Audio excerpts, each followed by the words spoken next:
Welcome everybody who is going to attend to this presentation. Today I have the pleasure to introduce Robbie, who is going to talk about a really nice topic, really curious one for me, for example, that is the people side of Lean. We had the chance to hear all this valuable information on our last Lean Summit Colombia here. And we want to share this information with all the audience today. So, Robbie, the stage is yours. Go ahead. Thank you, Daniel. It was a dark, stormy night. Captain, wake up. Oh, what is it? We're really sorry to have wakened you, sir, but a serious problem. What is it? There's a ship in our sea lane 20 miles away, and they refuse to move. Tell them to move, so they don't just move. I'll tell them. The signal goes out. Move starboard 20 degrees. The signal returns. Move starboard yourself 20 degrees. I can't believe this. Who is this joker? I mean, I'm important. I'm a captain. Let them know who I am. The signal goes out. This is Captain Erecho Hornblower, the 26th. Move starboard 20 degrees at once. The signal returns. This is Seaman Carl Jones, the third, commanding you to move starboard 20 degrees at once. What presumption? I mean, what arrogance? We are a battleship. We can just blow them away. Let them know who we are. The signal goes out. This is the mighty Missouri, the battleship. The signal returns. This is the lighthouse. This is a true story. It is found in the Naval Proceedings Manual of USA. I personally like this story because it helps to really drive the message of importance of having guiding principles. You do not break them. It breaks yourself against it. So now, does your organization have these lighthouse principles? What are they? Is it published? Are they set as clear expectations across your organization, especially to your leadership? Because these are not just rules, these are principles. Principles are rules with a why, with a purpose. It's a belief. My role today is to ask more provoking questions like this, get ourselves thinking, leave yourself to reflect, draw some next steps for your organizations and for your teams. In the spirit of identifying guiding principles, let's look at a company which we all like to benchmark, Toyota. And in his book, The Toyota Way, Jeffrey Liker identified 14 principles for Toyota. And they fall into 4 sections, and the third section is about people and partners, and speaks about 3 principles within that section, which focuses on respecting people and challenging people. And it's interesting, both these come hand in hand. We'll talk more about it. And both these coming hand in hand really results in the third factor, which is growing people. But before we go any further, let's try and pause here and understand, what do we mean by respect? The Oxford Dictionary says, it's a feeling of deep admiration for someone.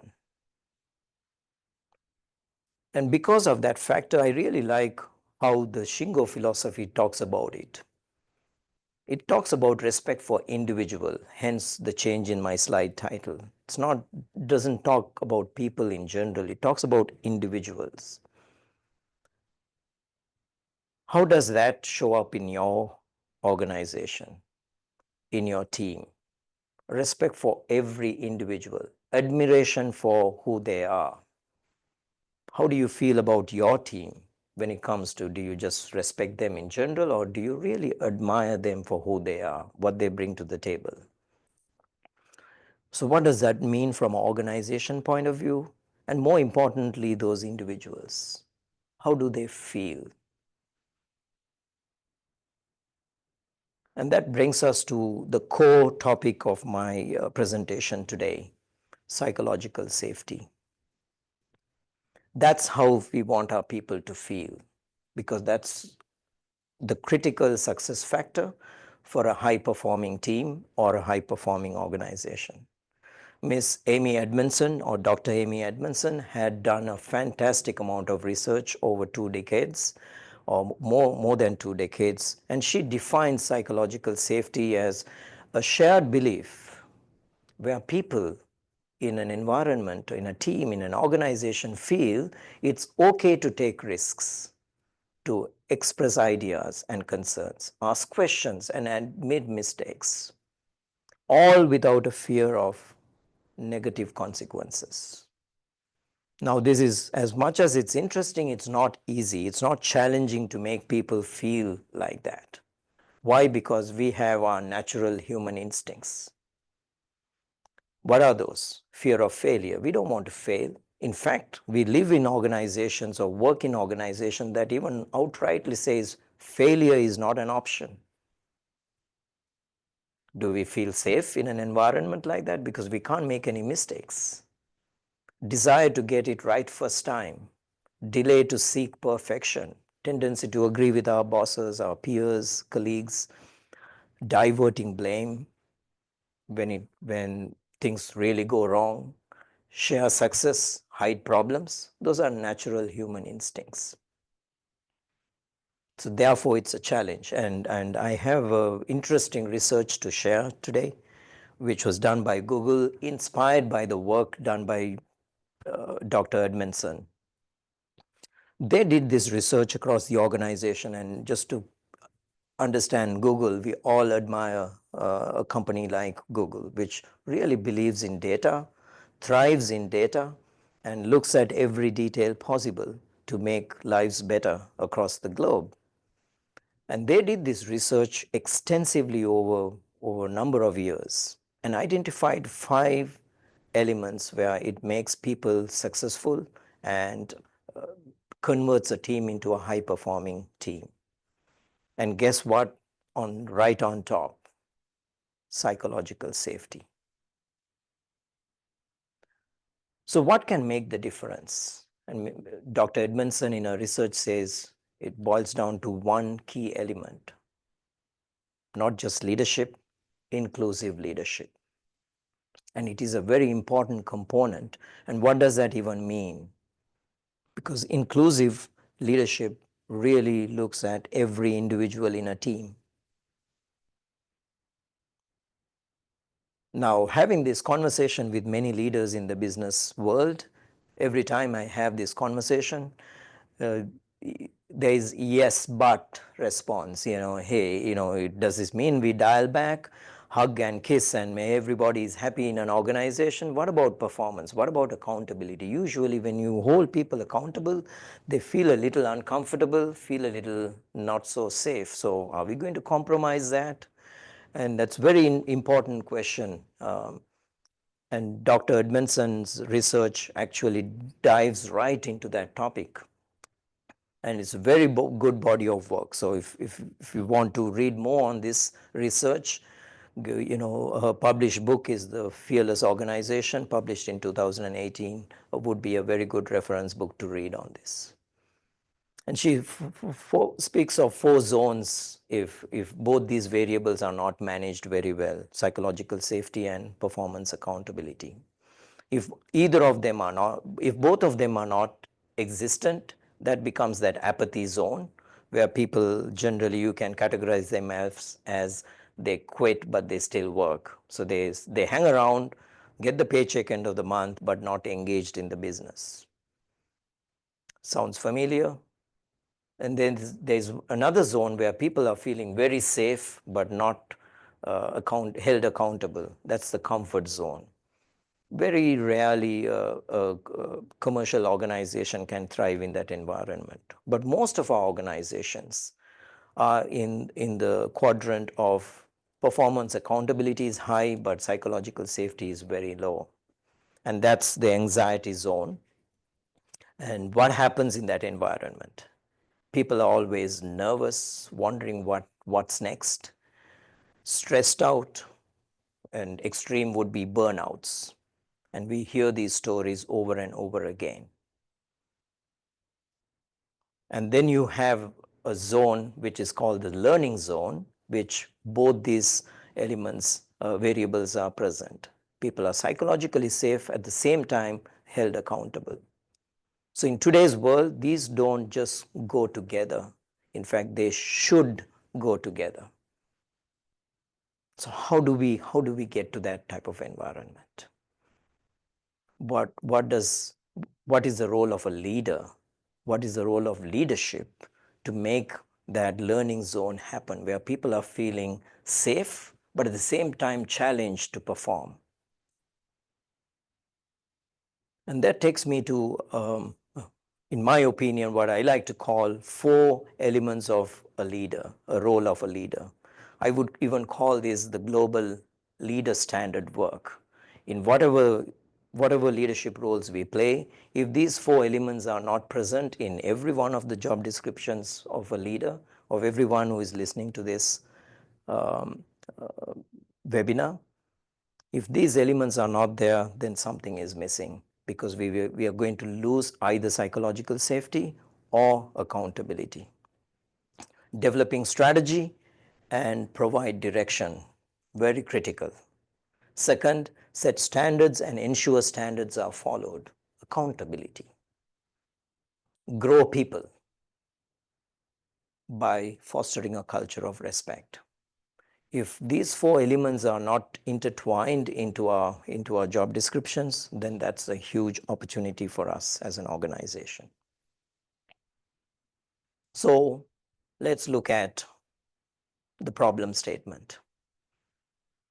Some of the work done by the Shingo Institute, the diagram on the left-hand side of the screen is very interesting.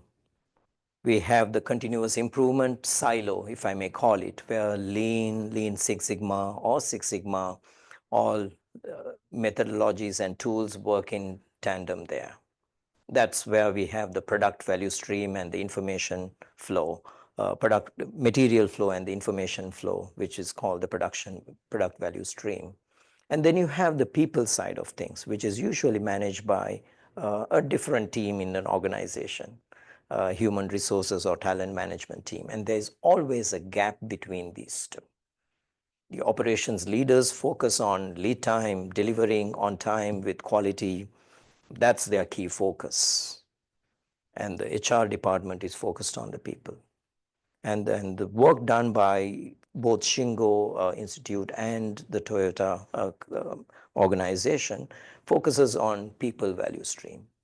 And it's interesting, the title, if you read of that right-hand side of the picture, people value stream versus people in the value stream. So in a typical product value stream, there are people in that value stream. But we don't see people as part of the value stream, people value stream. So here we see the operations managers on the right-hand corner are the customers. And like you see in a typical value stream, you have production control unit, we have the HR department here, who take the the people through that value stream step at a time. And in the research done by Peter Hines and Butterworth, says that over 4 years they studied this and identified only 45% of people's time are value adding. The rest of the time is not really adding much value. They're not really contributing. They're not really engaged.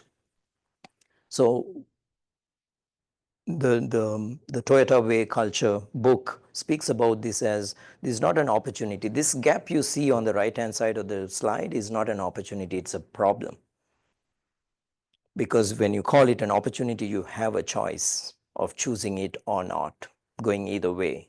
It's actually a problem. We need to bridge the gap. And how do we do that? and I like to really inspiring reading is the Toyota Culture book, talks about this same phenomenon in the form of DNA, and it calls it the Toyota DNA. So you have two strands in a DNA, like in the picture on the right-hand side, left-hand side, and those two strands will never meet, those run parallel. But there is one strand that connects both the big strands.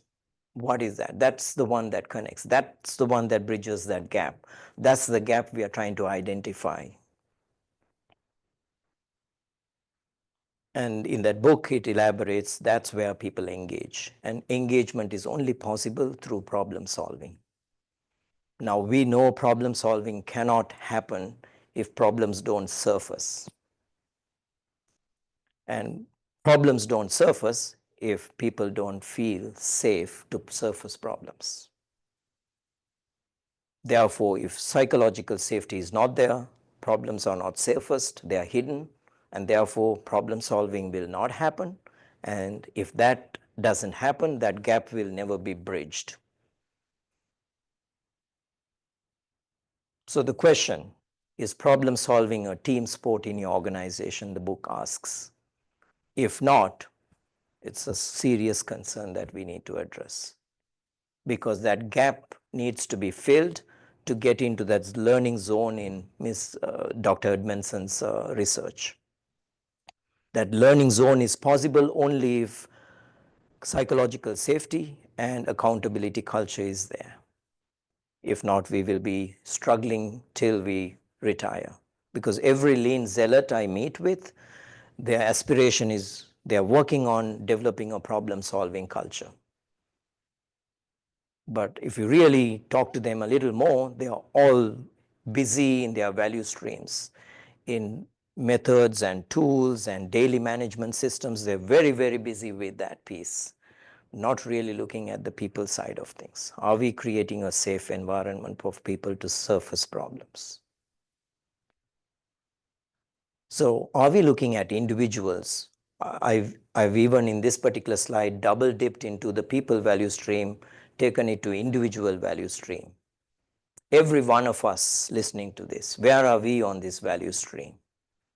We start our careers more as administrators. Hopefully we have moved from there, but some of us might be still there, or most of our organization, our peers, colleagues, might be still in an administrative standard, which is not too bad, by the way. You have standards, which is important, but you check against that standard and adjust, which we call corrective action plans or CAPs. But are we stuck there? That's an administrative type of function. We have standards, we check against the standard, we are not good, we correct. How do we transform from that to a true problem-solving environment? From problem solving to how do we then transform or advance to process improvements? From process improvements, how do we move to systems improvement, which is looking at end-to-end now, value streams? Only then we can truly transform to be a continuous improvement cultured individual or team or organization. And I like to call that quadrant always happy, never satisfied.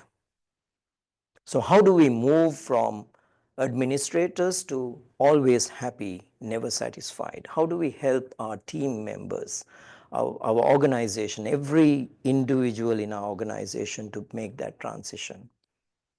And that becomes our responsibility. So a culture of respect to happen, we need an ecosystem supported by physical and psychological safety, processes that are simplified so that there is no waste, because any process that has a lot of waste is a definition of lack of respect. Who designed these processes for people to work in? Because they have so much of waste in that which is not value adding, and that therefore people are adding value only for 45% of their time they are working. And that's very disrespectful. And if both those are there, how are we engaging our employees in the way we work? Are we inclusive? Do people feel that they are engaged in improving or kaizens, or are they kaizened? Change done to them versus change with them, with the support of them. Only then they will feel challenged. Only when we ask why, we are challenging ourselves. We are challenging processes. That's the best way to unleash the full potential of our teams, our people. And that will help to take us to the next level, which is seeing one's ideas being adopted. Psychological research says that seeing one's ideas being adopted is the most inspirational experience in our lives. Are we providing that for our employees? Yes, journey continues. Respect for people and constantly challenging to do better. Are these even contradictory? I hope we got the answer today. Respect for people means respect for the mind and capability, challenging them to grow, solve problems, become problem solvers, become multipliers of problem solvers. It does not mean that we just love each other, as the VP of North America Toyota once said. The why of lean deployment: if respect for individual is not at its core in your teams and in your organization, it's time to look at the mirror. Thank you very much. Thank you very much, Ravi, for this nice information. It's actually pretty funny. Time flies when you're listening to something really interesting. And I didn't check the time, sorry. It was fine. Thank you again. We have some questions on the Q&A. So let's make it. Let's read one of these. It says, Ravi, how do you ensure that individual growth is prioritized between a lean environment, especially when focusing on a continuous improvement and operational efficiency? Yeah. So if I interpret that question very well, how do I grow in a lean environment with problem solving and continuous improvement, right? Yeah. Yes. As I mentioned in that experience shared in the Toyota Culture book about the DNA, it speaks about, if I take myself as a value stream for a day, right? I wake up in the morning and I go to bed in the night. If you take that 10, 12 hours or 14 hours as a value stream, in that 14 hours, what was the value addition? Are you the same person who woke up who is going to sleep today? If not, are you an improved person? Did you learn something new today? And that experience in that book shares that you learn something new only if you ask questions. And why being the most powerful question you could ask. And when will we ask why? Because and that happens when we do problem solving or when we do continuous improvement.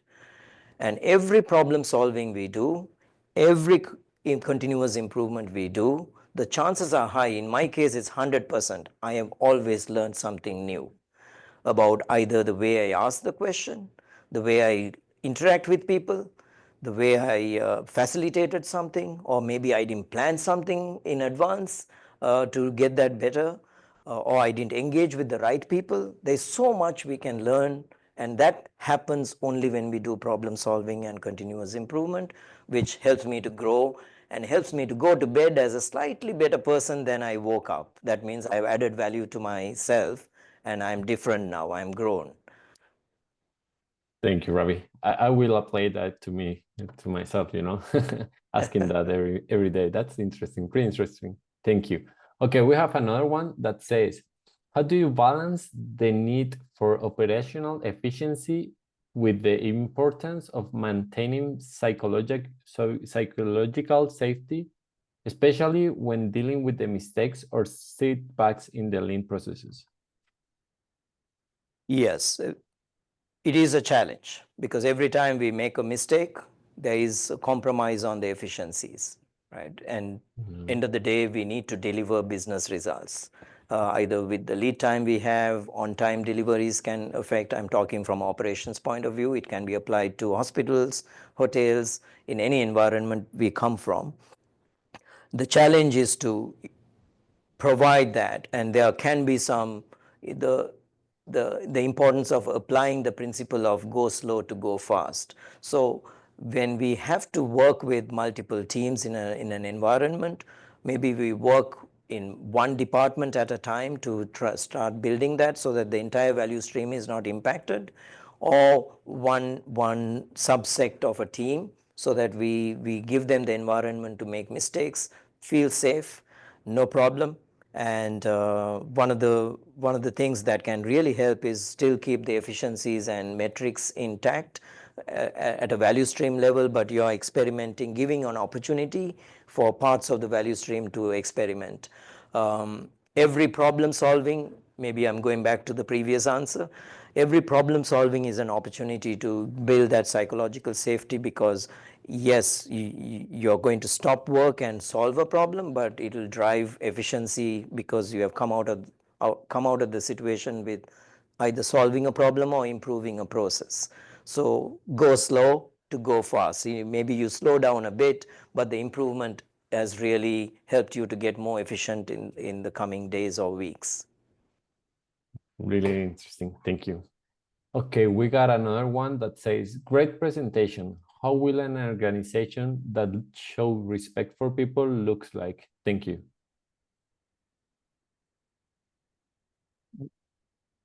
One of the answers I was given when I asked a similar question in my early days when I was trained in Japan in Toyota was that,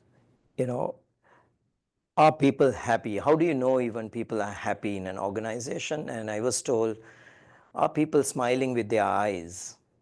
Right, not just pretending to smile with their mouth, but when you see people's eyes, when you make people eye contact, they are happy, they are engaged, they want to do more.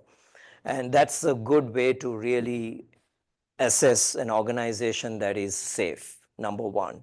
Number two is, even if you want to really look at technically, is the number of problems that are being surfaced. Visual management, a company that is really good on visual management is a good indication of it's a safe environment, because in any situation, can a visual display, can it say, are we good or not good? And if they're showing a lot of reds and celebrating the reds, that means it's a very safe environment for them to surface problems. Those are two ways I would always like when I walk a Gemba. That's one of the ways I really assess, is it a safe environment? Because there's, in a typical operations, if everything is green, that is not correct, because go by the principle, no problem is a huge problem, is a big problem.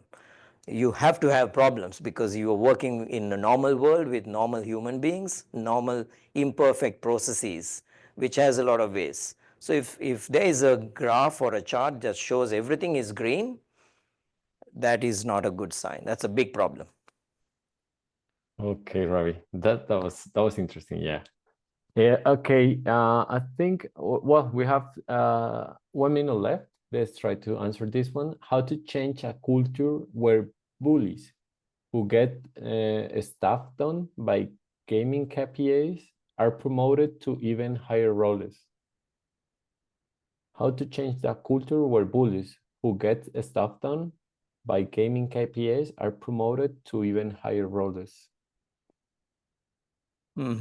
So I'll positively interpret bullies as who are just driving performance only, doesn't care about the people side of Get things. the stuff done. Yeah, exactly. Right, get the stuff done. So yeah, it is, we can't stop that. It's just that, it is the type of organization. Some organizations only look at KPIs and the numbers, and therefore it's a very stressful environment. People very likely get burnt out, like the anxiety zone in Dr. Edmondson's work. It is it is not a very straightforward answer. If people are failing forward, that's how I would call it, because they are failures. They are not really inspiring and engaging and motivating people, but just using their hands to deliver something, right? They're using them as robots, basically, just deliver what, I don't care how you feel and how you think. Those are, I would say, they are not even leaders, they are just managers. Leaders are people who look at people as people, human beings. And in such an environment, it is very, very, they would create a lot of anxiety. And I don't think it is a long-term success for such people or such teams. It might not answer your question fully, but that's my take with the time we have. Perfect, Ravi. Okay, thank you so much again for your information, for sharing this valuable presentation to us. Hope to see you next time. Keep sharing more information about all your experience, okay? Absolutely. Thank you very much. It was my pleasure. Nice to see you again. Hope to see you soon, Ravi. Okay, take care. Thank you very much, everybody. Thank you. Bye-bye. Goodbye. Bye-bye.